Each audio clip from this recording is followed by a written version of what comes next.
to get away from this negative spirituality, what Lewis called a bleak fantasy. We need a new kind of alternative to negative spirituality. And to do that, he says we need a life of virtue. And to get at virtue, we need a spirituality of earthy life. Hello, and welcome to another episode of the 3 Books from Hearts and Minds podcast. My name is Philip Schiavone, and I work for the Coalition for Christian Outreach, the CCO, where we are transforming college students to transform the world. And with me today from Hearts and Minds Books, the host with the most to share about the books you should be reading, Byron Borger. Byron, how are you doing this fine day? I'm doing fine today. The weather is beautiful here in early September. I'm in South Central Pennsylvania, as you sort of are too, and we're having a blast here selling books to people, and it's great to talk with you. That's great. It's great to talk with you too. The seasons are changing, and I am definitely in a routine now with the girls back to school, and of course with the work of campus ministry back to school. And one of our time-honored traditions in our house is movie night. And we just recently watched The Voyage of the Dawn Treader. That was our most recent movie that we watched here in the Schiavone household. And I am excited for today's episode because you are going to take us on a voyage of several books on C.S. Lewis, if I'm correct. That's exactly right. We're going to talk about 3 books about C.S. Lewis. Well, let's hop on the Dawn Treader and take us on a voyage there, Byron. That is such a great transition. I love that. Well, this voyage, if you remember from being in our store, we have a special shelf of some of our favorite authors, distinguished authors, and of course, C.S. Lewis is right there in the middle of that. And I counted the other day, we have almost 70 books about C.S. Lewis. And that's not even including some that are mostly about the Inklings, which we have other books on, C.S. Lewis's friends and the Inklings. So we have almost 70 books that are about Lewis. So it was really, really hard to pick this particular episode's 3 favorites. And I can't say what my favorites are of those 70s, but I picked 3 that are each a little different, each that people should know about, and each which I think are spectacular windows into this incredible Oxford Dawn, C.S. Lewis, author of the Chronicles of Narnia, authors of all kind of apologetics books, and he was a 16th century scholar, and so he wrote books about literature as well, experimenting criticism and other things like that that are heady.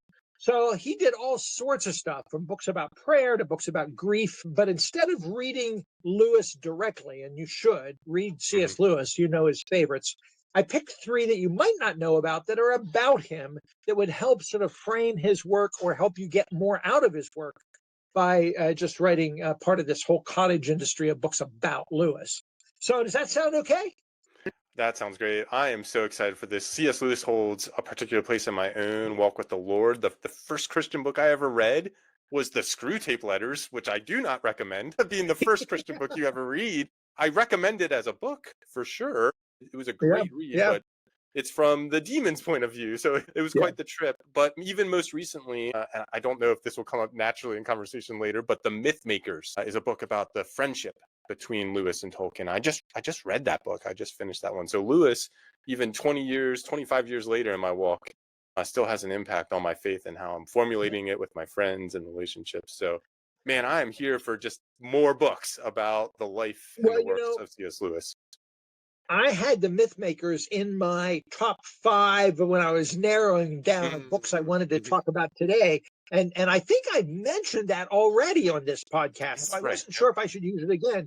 But for those that don't know, it is a graphic novel, a graphic story done by John Hendricks, and spectacular. It's about their creativity as friends and as myth makers, and how that sort of pushed back against the reductionism of the 20th century modernity. I mean, it's not just a comic book. It is a really mature, thoughtful book, one of the best on Lewis. But because I've mentioned it before, it wasn't one of the 3 I'm going to do today. I'm going to do one right now, Phil, that was hot about 20 years ago, I'm guessing. It was so popular. that the great documentary filmmaker, the great American PBS filmmaker Ken Burns, has an endorsement on the back of this. And they made it into a film. Not Ken Burns did, but they made it into a movie for a while that was being used. Even CCO friends on campus used this. And it's an imagination by a guy who was a professor of medicine at Harvard Medical School. His name is Armond Nicholi, Dr. Armond M. Nicholi Jr. And the book is called The Question of God. But you'll notice in the cover, if you can pick this up if you're watching, if you're just listening in, the cover has the outlines of two of the most seminal writers of the 20th century, C.S. Lewis and Sigmund Freud. And Armond Nicholi is imagining what would happen if the two of them met and had an ongoing conversation. So the subtitle is C.S. Lewis and Sigmund Freud debate God, love, sex, and the meaning of life. It really is just hitting the nail on the head to sort of get this expertly, he knows Freud, he knows Lewis, this expert conversation of these two very important thinkers of the 20th century that in a certain sense represent two different worldviews. We mentioned that book, The Myth Makers, is pushing back against the reductionism of scientific reductionism and scientific materialism in the 20th century, and that creativity and myth-making, storytelling, was a way to sort of re-enchant the world, and that John Hendrick's book gets it that well. Well, that is very much part of Lewis's take on things. He wrote this famous book called The Abolition of Man, which was his critique of reductionistic education that said we don't have a high, holy view of the human person, and so that our knowledge, we expect people to be good, but we can't let them be good because we don't believe in absolute truth anymore because we think the world is nothing but data, Well, Freud was a guy that was sort of like that represented that 20th century shift towards a certain view of morals, a certain critique of religion, a certain understanding of sexuality. And Freud, very important thinker, obviously. What would happen if Lewis had an opportunity to engage him in conversation? So this is just a marvelous, marvelous book that was about these debates on ultimate things, ultimate concerns. It was reviewed in papers. Even the Pittsburgh Post-Gazette did a great review of it in secular papers all over the country and was talked about quite a bit for a while. As I said, Ken Burns even endorsed it. So this looks at sexuality, about ethics, about what we believe, about how do you know stuff. It's sort of apologetics 201. Interesting conversation between these two seminal thinkers of the 20th century. We don't think that Lewis ever corresponded with Freud. They could have. They lived they lived simultaneously for a while, Freud having died sooner. But of course, Lewis famously died the same day as John F. Kennedy being killed in 1963. It probably would have been the front page story in newspapers all over the country when Lewis died, had not Kennedy been assassinated that same day. So anyway, The Question of God by this Harvard professor who is an Orthodox Christian, and analyzing a conversation that probably never happened, but might have been fascinating if Lewis and Freud got together. It's truly fascinating and impactful.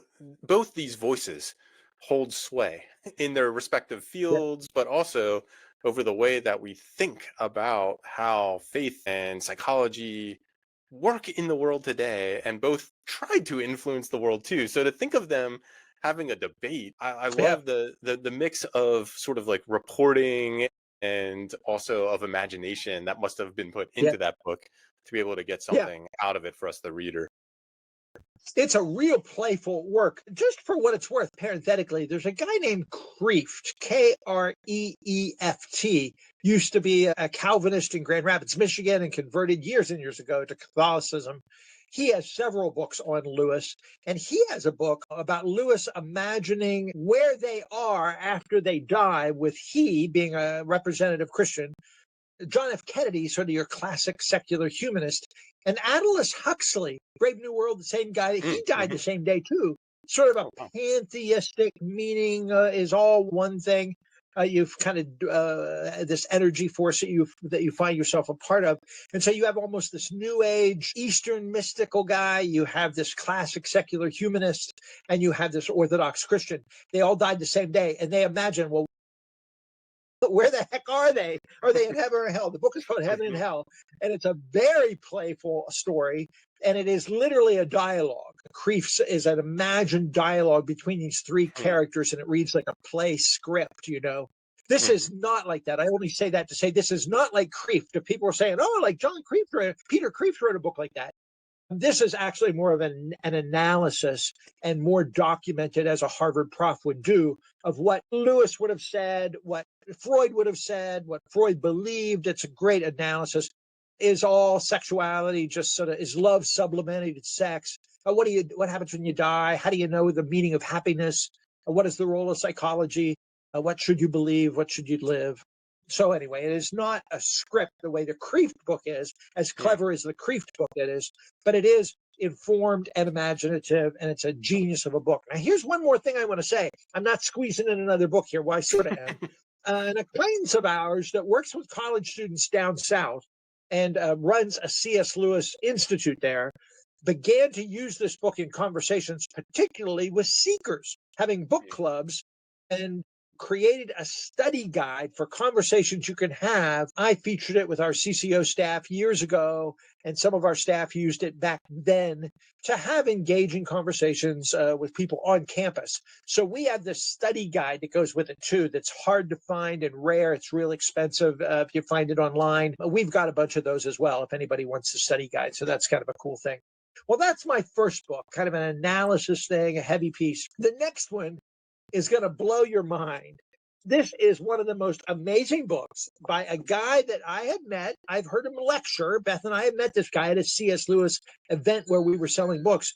His name is Michael Ward. He's from England, and the book is called Planet Narnia. Planet Narnia. The subtitle is The Seven Heavens in the Imagination of C.S. Lewis. And you may ask me, Phil, what are the seven heavens? Well, anybody that knows anything, I didn't know this, but as you learn in the book about medieval cosmology, they talked about the seven heavens, and it basically meant the seven planets in the heavens. Michael Ward has done a very, very close reading of the seven books in the Chronicles of Narnia, and is convinced that each book of the Chronicles of Narnia is about one of the planets. And that the best way to unlock the deepest meaning of his Christian cosmology and his meaning of his worldview in the Chronicles of Narnia is to link them to each of the planets, which each of the book alludes to. Now, I heard this theory that each of the Chronicles of Narnia is linked to one of the seven planets in the cosmology of the medieval worldview. And I'm like, well, Lewis was smart enough to know all that. Sure, he could have done that, but that's crazy talk. That's just reading way too much into it. I was very skeptical. Didn't even read the book. We carried it. I read some really good reviews of it, a couple of critical reviews, but mostly rave reviews. It's on Oxford University Press. And then we went to a conference in Philly where we were selling books and met Michael Ward. And we heard him lecture twice on this. It was spectacular. It was riveting. He knew every book of the Chronicles of Narnia and gave all these allusions of this and that and these Greek names and these stories and that sun and this moon. And by golly, he convinced me. And so I went back and reread another version of this book that's called the Narnia Code. The Narnia Code is the same book, but it's abridged. It's got a different title. It's on a mainstream publisher, so it's cheaper. This is fairly academic on Oxford University Press. And they took some of the academic pieces out of this and made a little sort of easier version called the Narnia Code. So again, I'm not sneaking in another book here, other than just saying it's the same book, the abridged version by Michael Ward called the Narnia Code. And I reread the Narnia Code the second time. So I've read the first one, the big Oxford one, and I've read the easier, shorter one, the Narnia Code. And it is very compelling. I can't even begin to tell you how many allusions and symbols and signs there are of the various planets in the various Narnia stories. And you may not even notice it, but once you see it, it's a thing you can't not see anymore. You start seeing it everywhere. So this is pretty darn cool. Planet Narnia by Michael Ward. And it is just an outstanding guide to the Chronicles of Narnia, showing you stuff that you might not have seen before. Have you ever heard of this stuff? I never once heard of it, and it's already such a rich story, the Chronicles of Narnia, with so much that it's alluding to. And I've helped my 11-year-old daughter. She read through it for the second time, the Chronicles of Narnia. Read through Yeah, the yeah, second time this past summer, and she's still reading through it. And I have to keep reminding her, like, this was written during a great war that the whole world was involved with, and this was written with Jesus in mind, and this was written with scared yeah, British people in mind, and so, like, filling in that context, so to bring in this other archetypal context with yep, planets and their yep, mythological meanings, it helps us understand not only what C.S. Lewis is getting across, but also helps us understand that there's layers to our own life. And what it's Andy Crouch that helped me understand we're all meaning makers, right? Like yeah, we're all yeah, trying to make meaning all the time. And so even just to enrich our own tools in which we learn and make meaning of books that we already yep, celebrate and know yep, and love, and to yep, get other layers, yep. it's definitely intriguing to me, a big C.S. Lewis fan, especially the Narnia series. Well, thank you for saying that, Phil, because I think you're right. There's just layers of meaning, and if we have curiosity and wonder, we can begin to explore stuff that we thought we knew well. Of course, that's the way it works at the Bible, right? We read the Mhm. scriptures and we don't stop and say, "Well, I've read the parable of the prodigal son once. I don't need to read that again." I mean, we find new meanings and new applications just over and over in any great books. They say that's what makes a classic. It's never done speaking to us. And so I would say the Chronicles of Narnia are never done speaking to us. One thing Ward does in this book, by the way, is he draws in other didactic things that Lewis has said in the discarded image or other of his sort of heavy scholarly works, stuff that he said about planets and about the mythology of the planets and about the 16th century cosmology. Like he knew that stuff well and brings this stuff up all over the place, including in his Ransom trilogy, the science fiction Mhm. trilogy. There are so many books on Narnia, and most of them are just delightful and very good and help you see it as a guide to your own spiritual journey and Aslan and so forth. I love those, and I never tire of them. But this one is a whole nother layer and a whole nother level, both academically and in terms of just mind blowing, breathtaking, like, Mm. wow, I never thought of that. I never saw that. What does that mean? And so the way he links it to his other work and makes a clear case, I would suggest maybe people start with the Narnia Code, which is a little quicker, a little easier, a little cheaper. And that's a good one. And then if you're really interested, dig into the one by Oxford University Press, Michael Ward, Planet Narnia. You'll thank me later, or maybe you'll Wow. yell at me because it blows your mind. It's like I thought I understood these books. Now I got to rethink everything. So yeah, Michael Ward's a good guy, a devout Christian, a good C.S. Lewis scholar, and a great speaker as well. So if you ever hear this Michael Ward guy, he has a new book, by the way, on the Ransom trilogy, which Okay. very few people have written about. And so that's pretty darn great too. Well, I got one more for you. Of the many, I said we have over 60 other books about Lewis, biographies of Lewis. I mean, geez, Crossway over the last 5 or 6 years published a 3-volume biography from his little boyhood on, that 3-volume set by Poe. I've not read them all, but everybody says they are just so good. There's so many good ones. Biographies of Lewis. Lyle Dorset wrote very good stuff. There are certain authors that are well worth reading on anything they do with Lewis. Um, there's a guy named Downing who used to be over here at Elizabethtown, and his biography of Lewis is spectacular as well. What I want to feature now, though, is a book by a guy named Selby, Gary S. Selby, Selby. The book is called Pursuing an Earthly Spirituality. The subtitle is C.S. Lewis and Incarnational Faith. It is a very close reading of the variety of Lewis, both fiction and nonfiction, both children's and adults, both letters and sermons and essays that Lewis wrote over the course of his years and his own biography. And it's deep. It covers a lot of ground, but it's basically this. Lewis referred to what he called negative spirituality. And by negative spirituality, Selby and Lewis mean something that CCO often talks to our students about at our Jubilee conference and so forth. We in the CCO don't like negative spirituality, which is to say, a Gnostic sort of disregard for the earthiness and the pleasures of this life. We believe that the Bible starts off with the grand story, the fundamental truth of all truths. In the beginning, God, and in the beginning, God created, and in the beginning, God created a world that he said was good. So the goodness of the creation is the beginning of the creation, fall, redemption, restoration story of the Bible. And if we start with the goodness of creation and the goodness of the incarnation of Jesus, who blesses and continues to affirm the goodness of creation, then all of a sudden, all of life is being redeemed. All of life becomes holy. All of life becomes spiritual in a certain sense. And so we reject the Gnosticism that has a huge dualism between the sacred and the secular, between the physical and the immaterial, between the body and the soul. That's from Plato, that body and soul language. It isn't in the Bible. And so Lewis captures that over and over and over again, whether it's in the Chronicles of Narnia, whether it's the way, imagine that scene, when they're eating and they're enjoying the food. And the witch says, "What are you doing?" And they're celebrating. They heard that that the lion was coming back. And he turns them to stone. Like, nobody's going to have fun on my watch, the witch says, the white witch says. Nobody's going to enjoy creation and eat a good meal like when I'm watching. And so they turn him to stone with his fork in his mouth.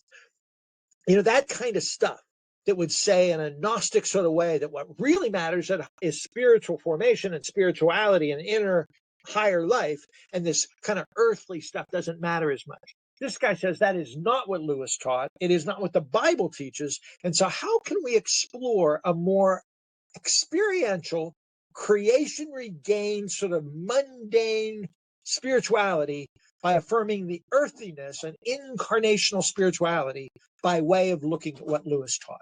So it's a study of Lewis across the board, his writing, his letters, his fiction, his nonfiction, and it's trying to get at this earthly spirituality. And he shows us how to do that. It's a great, great read, and is exactly the sort of stuff that I think CCO people need if we're going to teach this broad biblical truth to our students, when probably at their churches, they're not hearing that kind of incarnational, creation-based view of redemption as much as they should. The church is mired in this conversation, and we're better than we used to be, where we used to be, we just want to fly away and go to heaven when we die and let it go at that. It's not quite that crass now, but we still have this plaguing dualism that affects the body of Christ. And the CCO has been in the vanguard trying to push back against that. And this is a tool in our tool chest to show that the great C.S. Lewis routinely affirmed the goodness of creation, the enjoyment of a good meal, of a good beer, of a good conversation. He liked to laugh. I mean, this goodness of creation just comes through over and over in Lewis. And this guy shows how that is and how we can apply it to our own sanctification.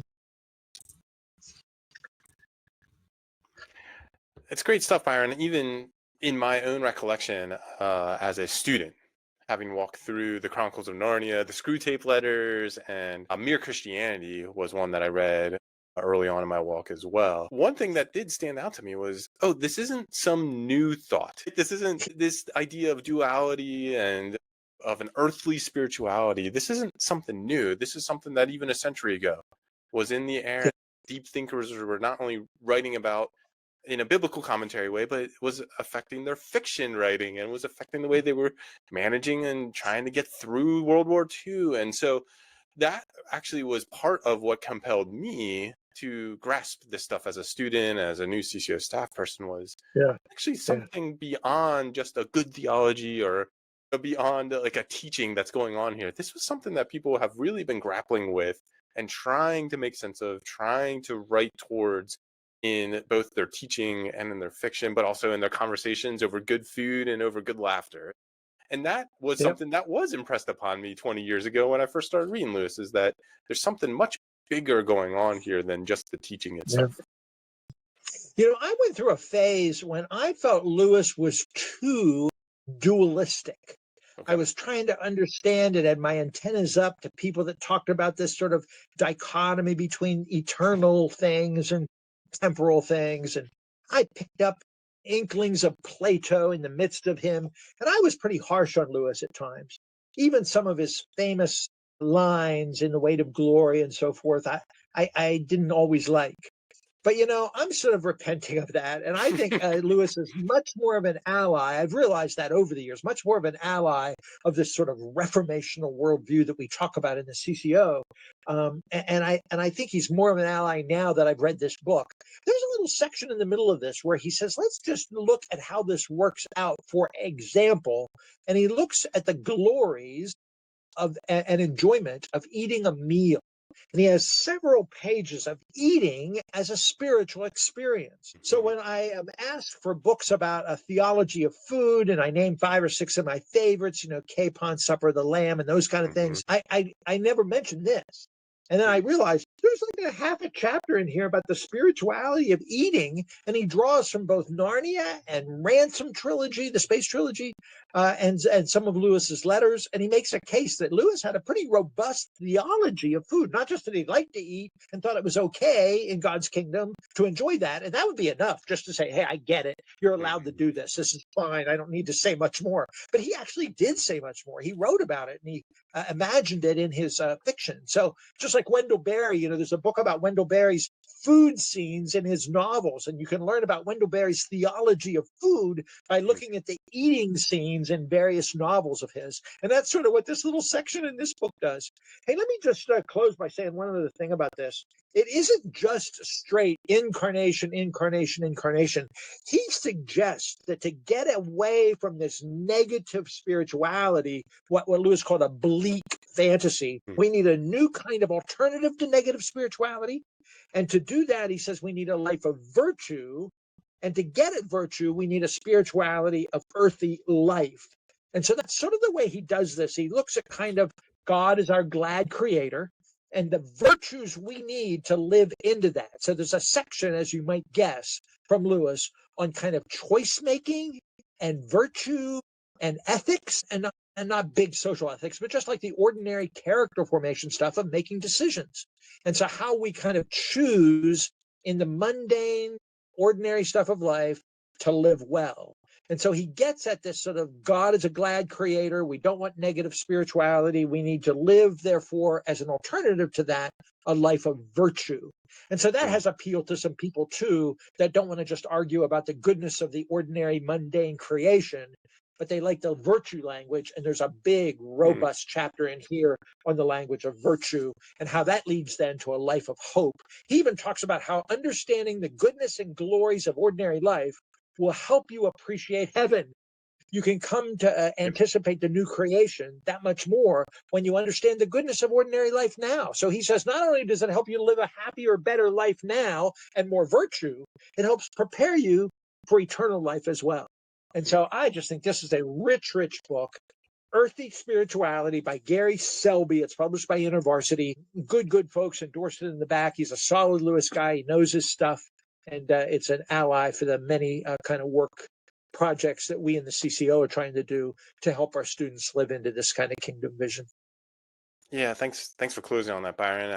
I know I've shared this with you. I don't know if I've shared it on the podcast, but part of my own testimony of how I came to the Lord was, on one hand, I had heaven that sounded boring at the time, and I had hell that sounded scary. And so I accepted Jesus because it was the better of the two options. And that was in 4th grade. And then when my world was opened up to the mundane, it was anything but mundane. It was, oh my gosh, wait, I can find Jesus in baseball and in pumpkin pie and the everyday. And I had always wrestled with what is following God and what is guilty pleasures. And what this sort of thinking did for me was just took away the guilt and the shame of enjoying baseball, of enjoying pumpkin pie and enjoying video games, right?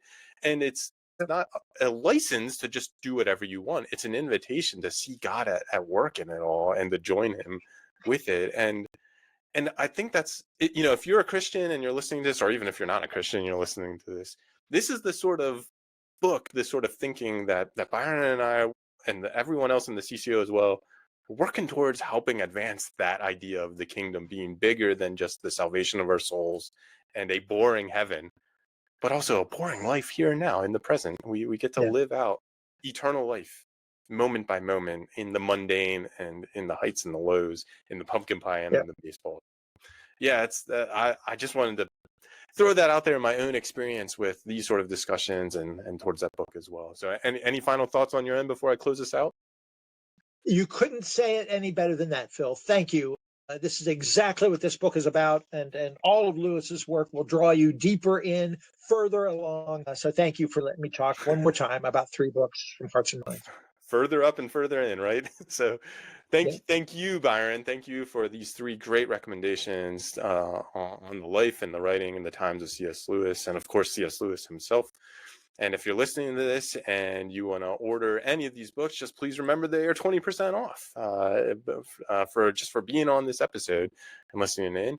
Of course, if you want to make that order, the first link in the show notes, no matter what platform you are taking this in on, the first link will be the order form to ordering those books. So please do place an order for these books and any other books you might be interested in from Hearts and Minds Bookstore. And also, read these books. We want to hear that you're reading these books and what you think about them. You're free to contact Byron, myself, or our other co-host Sam to discuss these books and learn more about where this journey of reading and connecting our faith to our hearts and minds goes. So, on behalf of Byron, Hearts and Minds, as well as the CC, thanks again for listening to another episode of the 3 Books from Hearts and Minds podcast.